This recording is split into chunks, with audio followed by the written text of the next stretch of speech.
I never received a single dollar. You said you'd been sending me for 2 years, my son asked as he stared across the dinner table, and for a moment I thought I had misheard him, but the way his fingers tightened around his glass told me he believed every word he had just said. I set my fork down carefully because my hands had started to tremble, and I didn't want them to see that at 72, I had learned how to control many things: my voice, my posture, even my pain, but this confusion had slipped through the cracks like cold air in winter. What money, Daniel? I asked quietly, and the room seemed to shrink around us. Ashley sat beside him, perfectly composed, her back straight, her smile polite, but her eyes flickered just for a second, not at me, but at him, as if calculating something that had suddenly gone wrong. Daniel blinked at me the way he used to when he was a boy, caught between telling the truth and hiding it. The transfers, Mom, the monthly payments, the property. I had everything set up.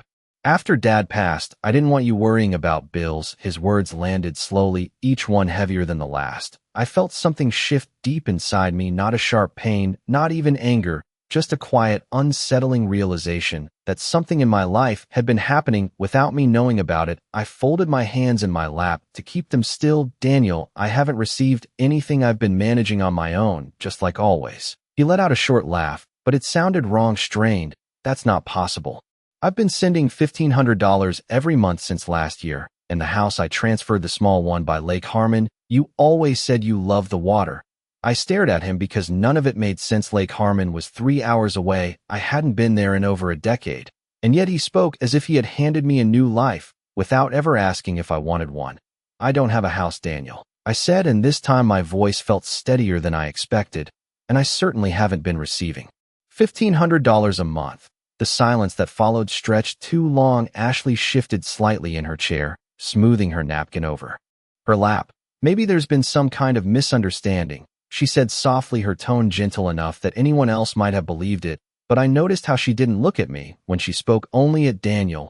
Things get mixed up with paperwork all the time, especially with banks. Daniel shook his head, already pulling his phone from his pocket, his brow furrowed. No, I saw the confirmations. Every transfer went through, every document was signed and notarized. He stopped scrolling and looked up again, this time directly at Ashley, and for the first time that evening I saw uncertainty creep into his expression.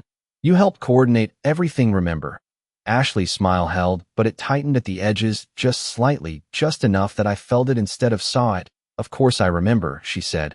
I just think we shouldn't jump to conclusions over dinner. I watched them both quietly, the way I used to watch storms roll in across the open fields when I was a girl. There was always a moment before the wind picked up, when everything went still, when the air felt too heavy and too quiet, and you knew something was coming even if you couldn't see it yet. I reached for my glass of water and took a slow sip, giving myself time to think, because something about this conversation didn't feel like a mistake. It felt deliberate, like a door that had been closed in my life without my knowledge, and now someone had accidentally left it slightly open. I set the glass down with care. Daniel, I said gently, would you mind showing me those confirmations tomorrow? I'd like to understand what's been happening. He nodded, quickly, relieved to have something concrete to hold on to.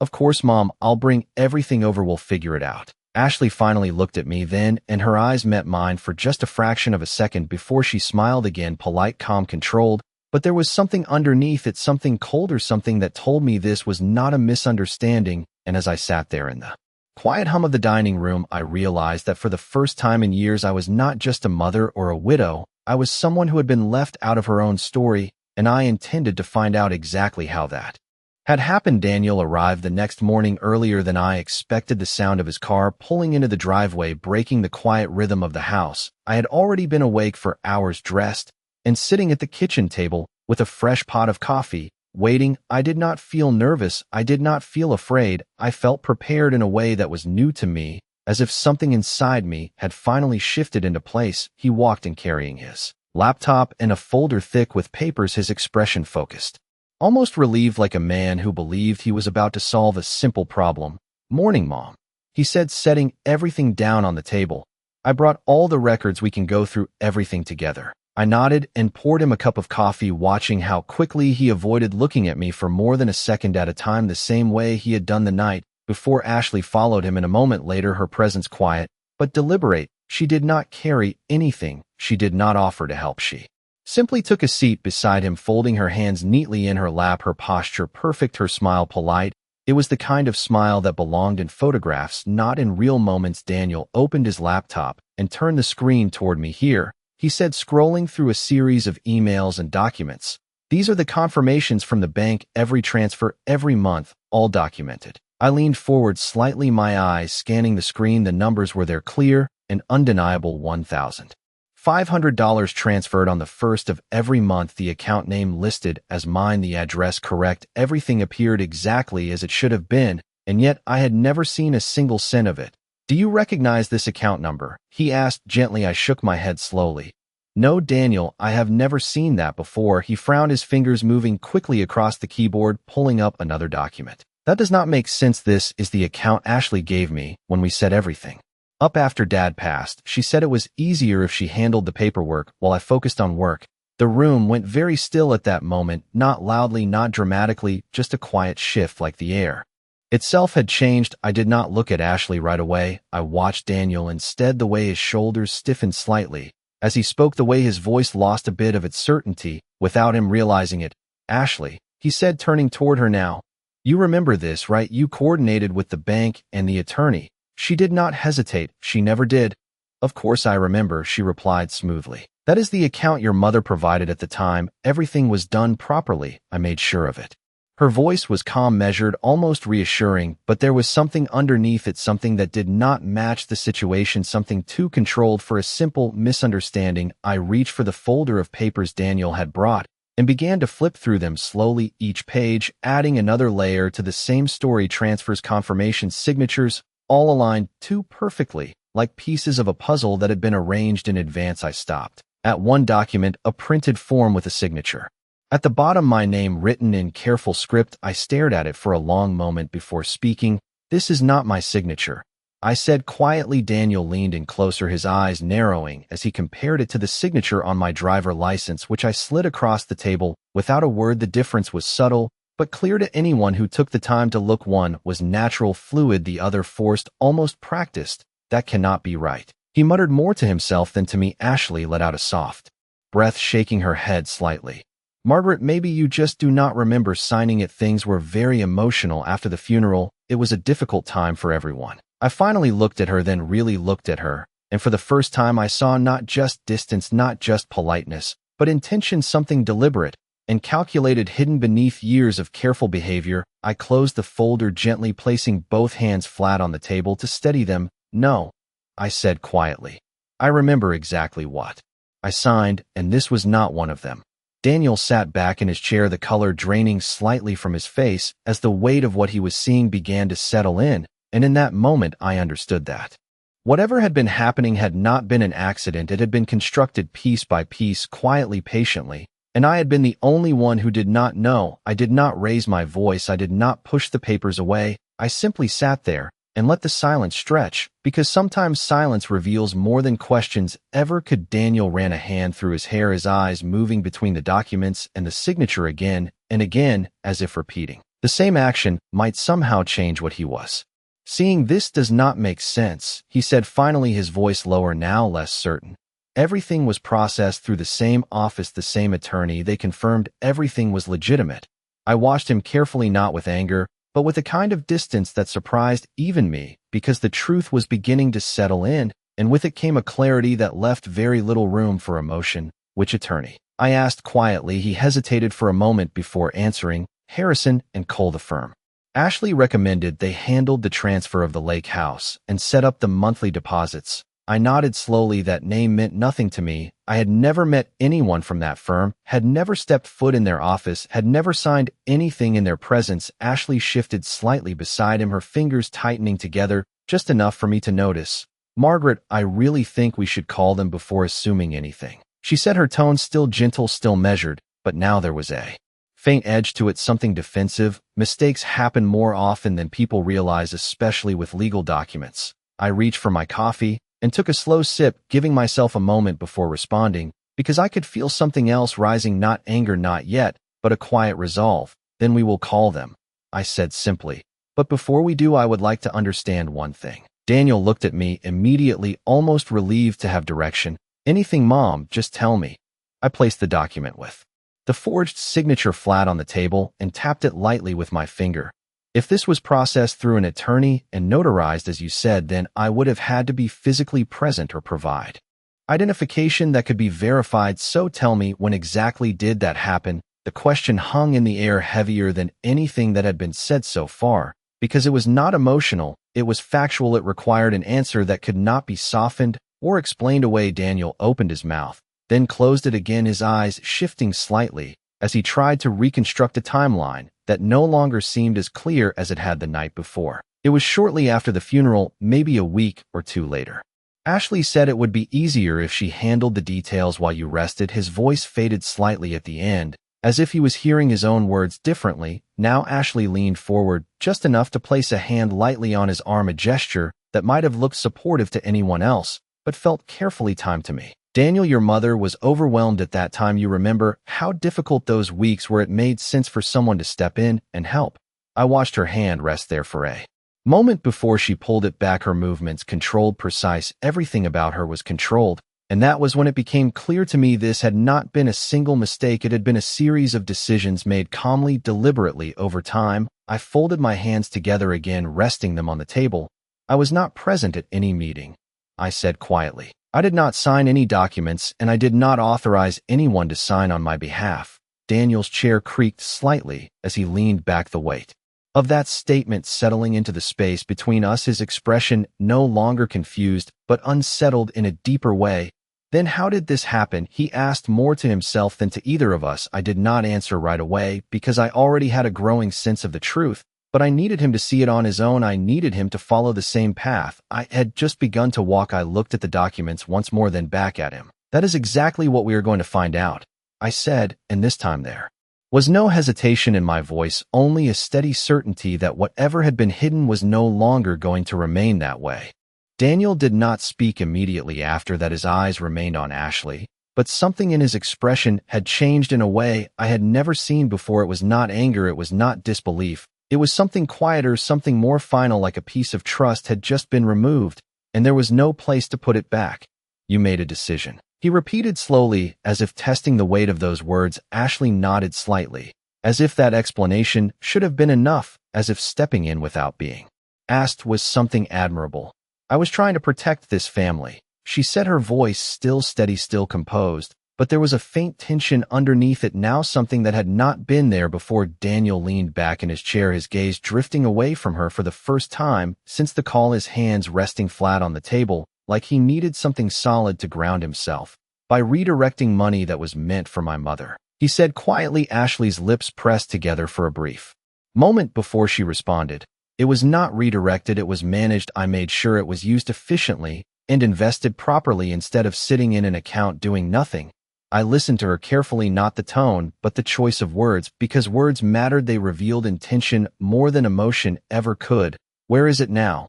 I asked. She hesitated just long enough for the answer to already be clear before she spoke. It is in a separate account under my management. I have records of everything. Nothing has been lost. Daniel turned back to her quickly, now his expression sharper, his voice no longer uncertain. An account under your name? He asked. She held his gaze this time, not avoiding it, not softening it. Yes, but only for organizational purposes. Everything is still for the family. The room felt smaller after that, not physically, but in a way that made every word carry more weight. I folded my hands together again, keeping my voice calm, because losing control would not serve any purpose. Now, Ashley, you were not given permission to manage my finances. You were not authorized to sign documents on my behalf. And you were certainly not asked to create accounts in your own name using money that was never yours. She inhaled slowly, her shoulders rising just slightly before settling again. I understand how this looks, Margaret, but you have to see that I was thinking long-term. Daniel is busy. You have always been independent. I simply created a structure to make things easier for everyone. Daniel let out a quiet breath that sounded almost like a laugh, but there was no humor in it. Easier for who? He asked, and this time she did not answer right away. The silence that followed was not empty. It was full of everything that had not been said for months, maybe longer. I looked at my son, then not the man sitting across from me, but the boy I had raised, the one who used to ask questions until he understood everything completely, the one who trusted easily, because he believed people meant what they said, and I saw that part of him still there now, trying to reconcile what he was hearing with what he thought he knew. Daniel, I said gently, And he looked at me immediately. This is not about misunderstanding. This is about control. Decisions were made without me. Documents were signed without me. Money was moved without me. And now we are sitting here being told it was all done for my benefit. He nodded slowly, his jaw tightening slightly as he absorbed each word. Then we fix it, he said firmly, the uncertainty gone, now replaced with something more grounded, more deliberate. We get every record, we verify every account, and we move everything back where it belongs. Ashley shifted in her seat. Again, her composure still intact, but no longer effortless. Daniel, we do not need to escalate this. We can resolve it privately without involving anyone else. He turned to her fully, now his voice calm, but unmistakably firm. No, we are going to do this properly, he said, and for the first time since this conversation began, I saw a clear line drawn, not loudly, not dramatically, but with quiet certainty, and I understood then that whatever came next would not be undone by explanation or softened by intention, because the truth had already begun to take shape, and it was not something that could be managed or controlled anymore. Daniel did not speak immediately after that. His eyes remained on Ashley, but something in his expression had changed in a way I had never seen before. It was not anger, it was not disbelief. It was something quieter, something more final, like a piece of trust had just been removed, and there was no place to put it back. You made a decision, he repeated slowly, as if testing the weight of those words. Ashley nodded slightly, as if that explanation should have been enough, as if stepping in without being asked was something admirable. I was trying to protect this family, she said, her voice still steady, still composed, but there was a faint tension underneath it now, something that had not been there before. Daniel leaned back in his chair, his gaze drifting away from her for the first time since the call, his hands resting flat on the table, like he needed something solid to ground himself. By redirecting money that was meant for my mother, he said quietly. Ashley's lips pressed together for a brief moment before she responded. It was not redirected, it was managed. I made sure it was used efficiently and invested properly instead of sitting in an account doing nothing. I listened to her carefully, not the tone but the choice of words, because words mattered. They revealed intention more than emotion ever could. Where is it now? I asked. She hesitated just long enough for the answer to already be clear before she spoke.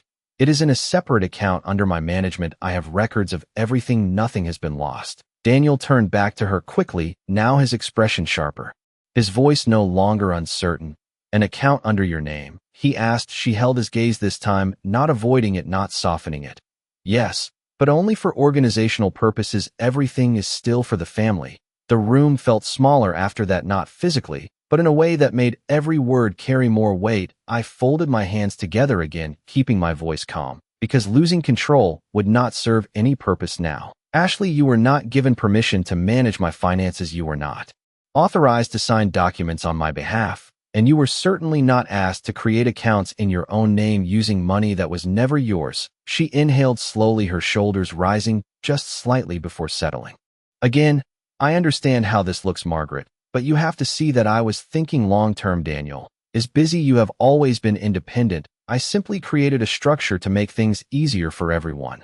Daniel let out a quiet breath that sounded almost like a laugh, but there was no humor in it. Easier for who? He asked, and this time she did not answer right away. The silence that followed was not empty, it was full of everything that had not been said for months, maybe longer. I looked at my son then, not the man sitting across from me, but the boy I had raised, the one who used to ask questions until he understood everything completely, the one who trusted easily, because he believed people meant what they said, and I saw that part of him still there now, trying to reconcile what he was hearing with what he thought he knew. Daniel, I said gently, and he looked at me immediately. This is not about misunderstanding. This is about control. Decisions were made without me. Documents were signed without me. Money was moved without me. And now we are sitting here being told it was all done for my benefit.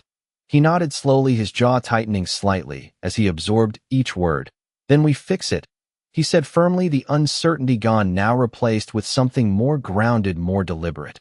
We get every record, we verify every account, and we move everything back where it belongs. Ashley shifted in her seat again, her composure still intact, but no longer effortless. Daniel, we do not need to escalate this. We can resolve it privately without involving anyone else. He turned to her fully, now his voice calm, but unmistakably firm.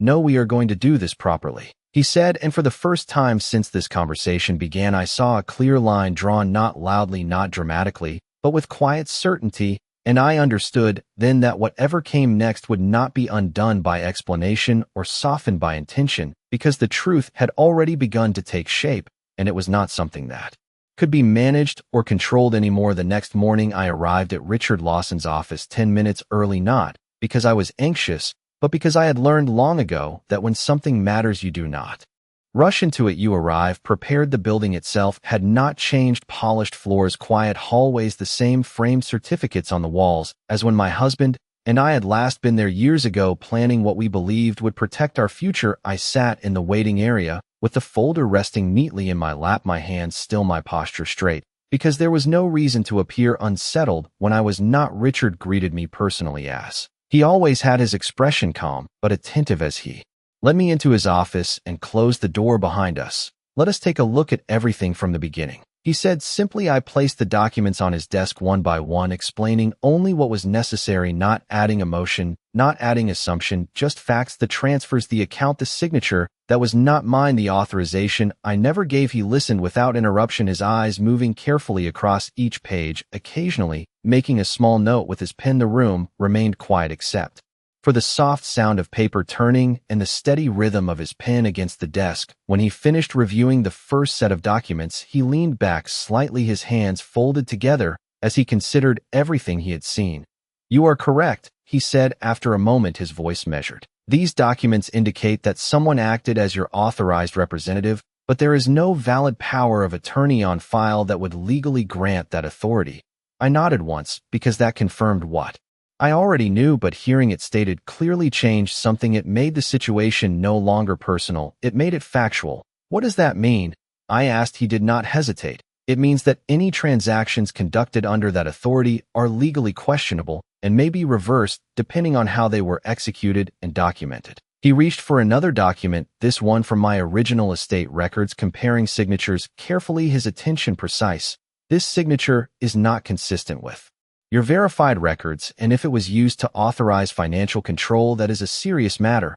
I listened without reacting outwardly, because this was not about reacting, this was about understanding the full extent of what had been done. "What are the next steps?" I asked. He set the documents down neatly, aligning them before answering. "First, we request full records from the bank, including account ownership, transaction history, and authorization details. Second, we place a formal notice to freeze any further movement of funds until ownership is clarified. Third, we contact the firm that processed these documents and request verification of identity at the time of signing." His tone remained calm, but there was a firmness beneath it, the kind that comes from experience, not emotion. I nodded, slowly, taking in each step, because they were not complicated, they were simply necessary. "And the property?" I asked. He glanced at the paperwork again. "If the transfer was executed under the same questionable authority, it may also be subject to reversal, but we will need to review the deed and filing details to confirm." I exhaled quietly, not from relief, but from clarity, because everything now had a path forward, not a reaction, not an argument, but a process grounded in fact and law. Richard gathered the documents into a single organized stack and slid them slightly toward me. "Margaret, this will take some time, but it will be resolved properly as long as we follow the process and do not allow emotion to interfere." I met his gaze steadily. "Emotion will not interfere," I said, and I meant it, because whatever had been done had already crossed the line between explanation and action, and now it would be handled accordingly. I stood up, taking the folder back into my hands, the weight of it no longer uncertain, but defined. As I left the office and stepped into the afternoon light, I did not feel overwhelmed. I did not feel defeated. I felt focused, because the truth was no longer something hidden behind polite words or quiet decisions. It was documented, it was traceable, and most importantly, it was no longer out of my reach. 3 days later, everything moved faster than I expected. Richard had done exactly what he said he would do. The bank records came in first, followed by the account ownership documents, and finally the verification from the law firm that had processed the original paperwork. I sat across from him again in the same office, the same quiet space, but this time there was no uncertainty left, only confirmation. He placed the documents in front of me one by one, explaining each piece with calm precision. The account that had received the monthly transfers was not in my name. It had never been in my name. It was opened under Ashley's control, with her listed as the sole authorized manager. The funds had not been lost, they had been redirected entirely into an account I did not know existed. The signature used to authorize the arrangement had been accepted without proper identity verification, something the firm could not justify when questioned, and the property transfer for the lake house had followed the same pattern initiated under the assumption of representation that was never legally granted. I listened to every word without interrupting because there was nothing left to question, only steps to take. "We are ready to proceed," Richard said calmly. "The bank has agreed to freeze the account pending resolution, and the firm has acknowledged procedural failure, which strengthens your position significantly." I nodded, once my hands resting calmly in my lap, because this was no longer about discovering what had happened, it was about concluding it. "What happens next?" I asked. "We file formal claims to reverse the transactions and restore ownership of the funds and property, and we notify all involved parties of the findings, including your son and his wife." He replied. I understood what that meant, not just legally but personally, but I did not hesitate. "Do it," I said simply. That afternoon, Daniel came to the house alone. He did not sit right away. He stood near the doorway, as if unsure where he belonged in a space that had suddenly changed in meaning.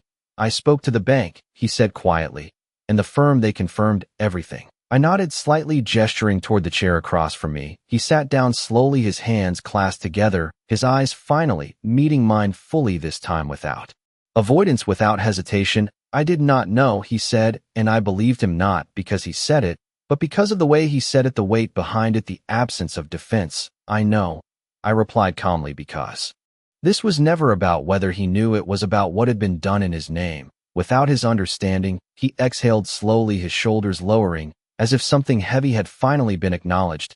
"Ashley has been trying to explain it," he added after a moment. I held his gaze steady. "Some things cannot be explained," Daniel only corrected. He nodded once, his expression tightening slightly as he absorbed that truth. "What are you going to do?" he asked. I answered without raising my voice, without adding emotion, because none was needed. "I have already started the process. Everything will be returned to its proper place, and from now on, all decisions regarding my life will be made by me and no one else." The room remained quiet after that, not tense, not uncomfortable, just settled, like something that had finally reached its natural conclusion. Daniel looked around the house, slowly taking in the same details I had seen my entire life, but now through a different understanding.